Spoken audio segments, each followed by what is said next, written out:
ஆண்டவரே, வாழ்வின் வழியை நான் அறிய செய்வீர்.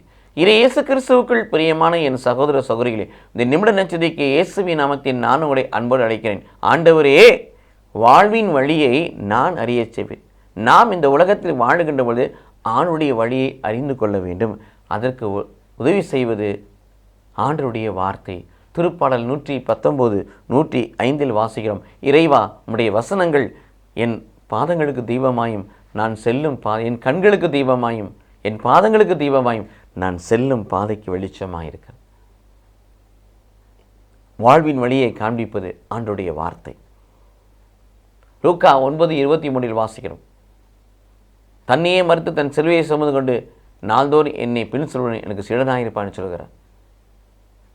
வாளின் வழியை காண்பது சிலுவை சுமந்து ஆண்டவர் பின்னே செல்வது. மத்தேயு நற்செய்தி 7:13 வாசிக்கிறோம். இடுக்கமான வாயில் வழியே நுழையுங்கள். துன்பங்கள், துயரங்கள், வேதனைகள், கலாபனைகள் வருகின்ற பொழுது அதற்காய் முறுமுறுக்காதபடி கடவுளுக்காய் நன்றி செல்கின்ற பொழுது நாம் பயணிக்கிற பாதை இடுக்கமான பாதையாக இருக்கு. இத்தகைய அனுபவங்களை நமதாக்கிக் கொள்வோம், பயணிப்போம், ஆண்டோட வழியை அறிந்து கொள்வோம். கடவுள் நம்மை ஆசீர்வதிப்பாராக. ஆமென்.